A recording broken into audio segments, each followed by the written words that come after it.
Salut tout le monde, j'espère que vous allez bien. Désolée s'il y a un petit peu de bruit derrière moi. On est en pleine rénovation de la maison 404. Je fais un vlog justement là-dessus pour vous montrer la reconstruction et la déco. Je suis accompagnée de mes deux parents. Dans le vlog, on retrouvera aussi parfois des petites astuces que mon papa vous donnera. Soyez gentils avec lui, hein. Sur ce, je dois y aller. Je vous laisse avec le petit vlog 404. Bienvenue dans la maison 404. Là, vous la voyez comme je l'ai découverte pour la première fois. Elle est brute et dans son jus, mais ça va disparaître. On va tout casser, repenser chaque pièce, refaire les sols, l'électricité, les réseaux d'eau. Ici, rien ne va rester tel quel. On repart de zéro. On recrée quelque chose de totalement différent. Je vous laisse faire le tour.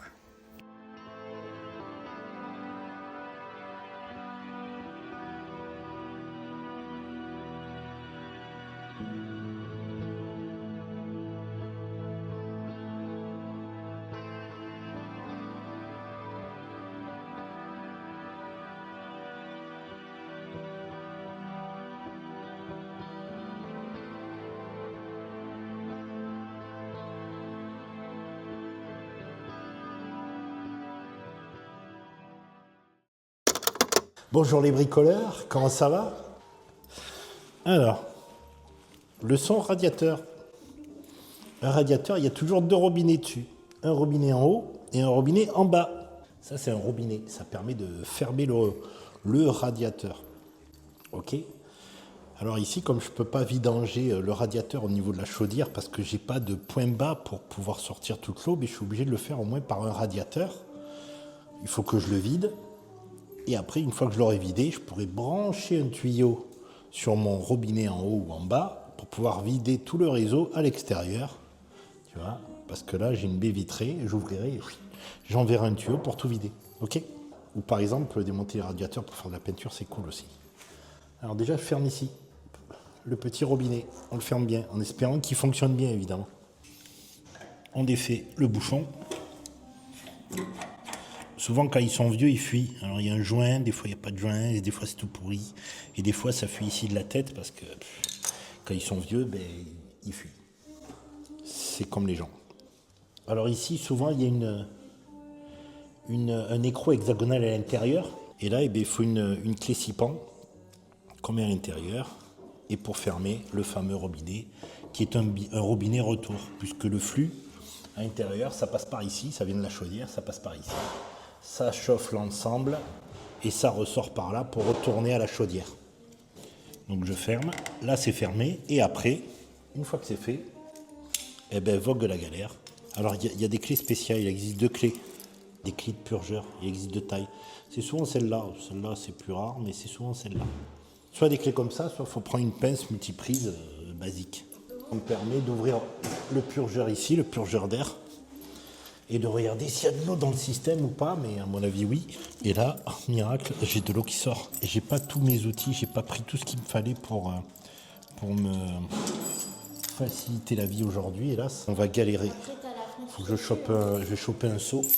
Là, on va mettre le petit truc en dessous, je vais aller chercher un seau. J'ai défait l'écrou légèrement. L'écrou bas. Et regardez, oh miracle, ça pisse. Et là, on va essayer de vider tout le radiateur. Il n'y a rien qui arrive, on va lui faire un appel d'air. Et à mon avis, en ouvrant le purgeur en haut, ça va pisser en bas. Miracle de la vie, ça pisse 3. Alors là, je ne suis pas équipé avec le top du top. Moi, j'aime bien avoir un bac un peu plus haut, mais pas trop, parce que des fois, les radiateurs sont plus bas, pour le caler dessous. Et après, soit avec une pompe manuelle, je remplis un seau, pour pas que ça s'arrête. Ou alors, il faut l'arrêter, là, ça va être la galère, mais je vais l'arrêter, je vais verser dans le seau, etc., etc. Après, s'il y a des gars qui ont des astuces un peu plus pratiques que moi, ben, tant mieux.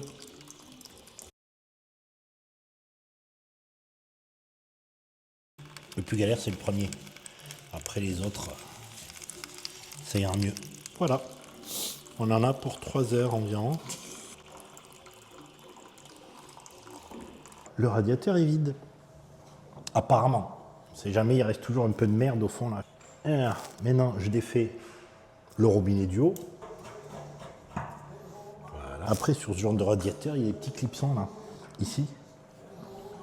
On les voit ici parce que c'est des radiateurs un peu merdiques en métal, hein, c'est du premier prix. On les soulève, voilà, ils se décrochent tout seuls, c'est magique. Et là, par contre, je garde mon seau bien à côté parce qu'en général, il y a de la merde et quand je vais le soulever, il va y avoir de la merde. Donc, il faut sortir un peu les bras ou alors il faut se faire aider avec quelqu'un d'autre. On le soulève et on verse un peu toute la merde dans le seau pour pas en foutre partout dans la baraque. Et en général, en bas, c'est de l'eau bien noire. C'est ce qu'il y a au fond. Et voilà. Et maintenant que c'est fait, ça, on va le dégager. La petite astuce, quand on n'a pas de point bas, ce qu'on appelle point bas pour vidanger toute l'installation, on a un seau, on peut commencer à vidanger là. Et après, là, on fabrique. Bon, moi, je me fabrique. On peut le fabriquer même avec des... Ça, c'est un truc de douche, c'est un flexible de douche, ça. Flexible de douche, et moi, je le rallonge. On met des petits bouts de flexible ou autre. Et en général, ça, ici, cet écrou là, ce pas de vis qu'on voit ici, ça tombe bien.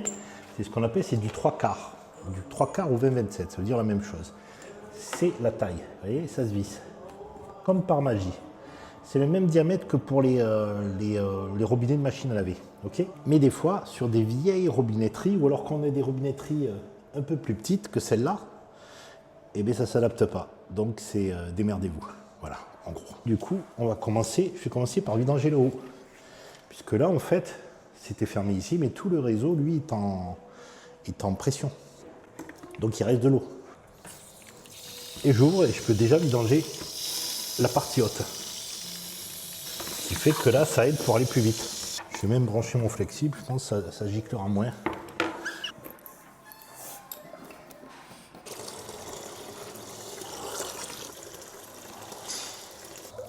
Ah, cool. Ce que je vais faire, je vais voir si les autres radiateurs sont ouverts pour voir si ça va pisser là. Ok, c'est ouvert. Donc ça veut dire que la partie haute est maintenant vidangée. Je ne peux plus vidanger plus, donc je vais passer la partie basse. Alors je visse le robinet du bas, le robinet retour. Là il y aura beaucoup plus d'eau parce que ça va vidanger tous les radiateurs. On va ouvrir et on va foutre dehors. Et là, on ouvre le robinet avec notre clé 6 pans. Et dehors, est-ce que ça pisse? C'est l'edge, c'est bizarre. Alors je vais essayer de faire appel d'air aux autres radiateurs pour voir. Je fais appel d'air ici pour voir. On va voir si ça gicle le plus. À mon avis, oui. Mais là, ce que je vais faire, je vais reproduire, je vais ouvrir aux autres radiateurs aussi pour pouvoir faire rentrer de l'air en partie haute. Et c'est comme une bouteille en fait. Une bouteille, quand tu la retournes, une bouteille d'eau, quand tu la retournes et que tu veux la vider, ben, ça fait bloup, bloup, bloup, bloup, ça galère. Tandis que si on la retournait quand on faisait un trou tout en haut, et ben, bleu, ça dégueulerait super vite. Et voilà. Tadam! Ben, il n'y a plus qu'à attendre. Et on se retrouve au niveau de la chaudière. Et là, alors celle-là, elle est plus en fonctionnement. Je vais la brancher pour voir. Normalement, alors soit ici un écran digital, soit on a un petit rond avec une aiguille et des graduations. C'est pour voir la pression de chauffage.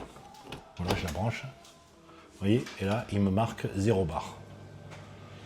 0 bar, et de toute façon, il va se mettre en sécurité parce qu'ici, ils ont enlevé le gaz, donc il va s'arrêter. Voilà, ici, il met un truc rouge comme quoi il y a un défaut. Mais on est à 0 bar, ça veut dire qu'il n'y a plus de pression dans le chauffage. Donc tout va bien. Et après, ce que je suis surtout venu vérifier, c'est ici en bas. Il y a des vannes, il y a des petits robinets. Ici, il y a un robinet pour le chauffage. Je ne sais pas si on le voit bien, on a un petit radiateur dessiné. Alors, ça, c'était l'eau froide. Tu vois, ça, c'est l'entrée d'eau froide. Ça, c'est un autre robinet radiateur. Alors, celui-là, ça, c'est ce qu'on appelle le départ chauffage. Il y a une flèche qui va vers le départ. Et ça, c'est le retour chauffage. C'est-à-dire, ça, c'est les robinets en haut. En gros, on peut simuler ça comme ça. Comme si c'était l'eau du chauffage qui part vers les robinets en haut, là où les gens règlent pour avoir la température. Et ça, c'est le retour. Donc, c'est le robinet qui est en bas. Voilà, ça revient par ce réseau-là. Voilà. Ça, eh bien, ça c'est l'eau chaude. Et ça, c'est le gaz. Donc là, je vais vérifier. Parce que vous voyez, ça se ferme ou ça s'ouvre. Que ça soit bien ouvert, comme ça. Là aussi. Pour que ça vidange aussi ce qu'il y a dans la chaudière et que ça vidange tous les réseaux là. Que ce soit bien tout vidangé. Voilà, c'était tout. À toutes. Là aujourd'hui on va démonter les meubles de la cuisine et peut-être qu'on va garder le bac pour avoir un point d'eau pour les travaux. Avec la madrée, on a commencé à démonter les meubles de la cuisine. On a eu un peu de galère sur les caissons puisqu'elles étaient recouvertes par le carrelage. Donc on a dû casser autour pour les décoincer. Et ensuite on est passé sur le placard de l'entrée.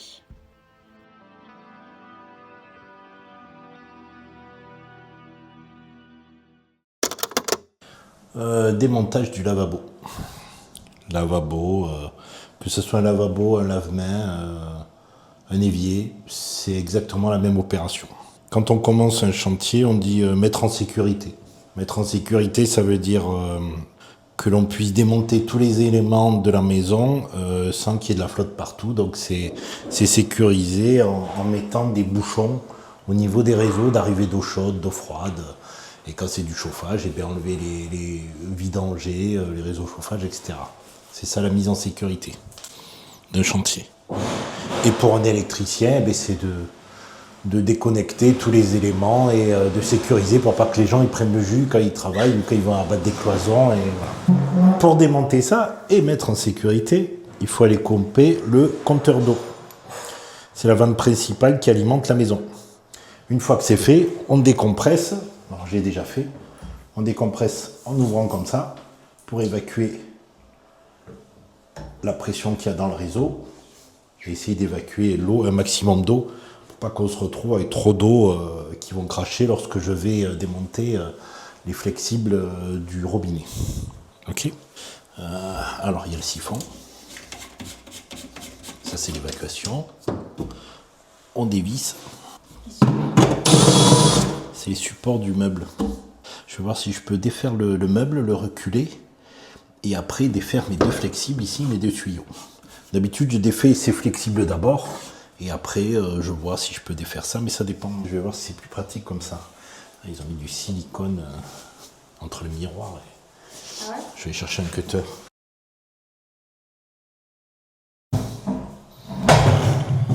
Oups. Alors, c'était bien, ça a fonctionné, mais c'était pas forcément intelligent, parce qu'il n'y a que deux pieds. Donc c'est pour ça, en fait, c'est mieux des fois de défaire d'abord eux, pour pas arracher tout, et après enlever le meuble. Alors ça, pendant que j'attends le sopalin au cas où, parce que quand je vais dévisser, il y a forcément de l'eau qui va tomber. Ça, alors, on va dire lavabo, lave-mains, évier, on est sur du diamètre, ce qu'on appelle 3,8. 3,8 ou 12,17, c'est la même chose, c'est la même dimension. Donc les bouchons, c'est du 3,8 ou 12,17, ces petits bouchons. Mais ça ne fonctionne essentiellement que pour lavabo, évier. Lavabo, évier, qu'est-ce que j'avais dit d'autre? Et lave-mains. Lave-mains, il y a bidet, mais bidet, on en fait de moins en moins. Hein. Alors ça, apparemment, c'était l'eau chaude. Alors je pense pas que je vais garder les réseaux. Il y a des chances que je les annule et que je recommence tout à neuf. Mais on va voir au cas où. Je vais mettre un C comme eau chaude et un F comme eau froide. Ça évite après de chercher et de galérer un peu. Faut jamais se fier aux couleurs. Même si c'est un bon repère, faut jamais trop se fier à 100%.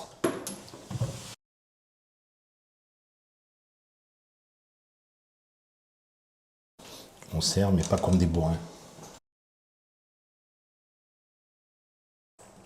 Et voilà, petit tuto démontage lavabo fait. Aujourd'hui, on doit s'occuper de l'îlot central. C'est assez simple parce qu'il faut enlever la planche et ensuite s'occuper du bout de mur qui reste, le casser. Ça met 30 minutes, un truc comme ça. C'est très rapide.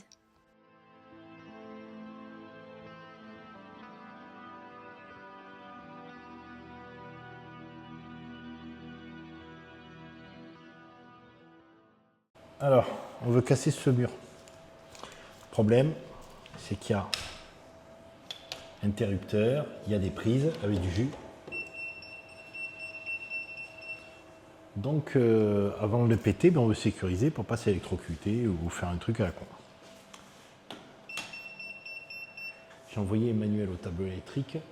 Elle va baisser un disjoncteur et on va voir moi si j'ai du jus ou si j'ai pas de jus. Voilà. Emmanuel? Ouais. Alors, attends. Vas-y, coupe. Non.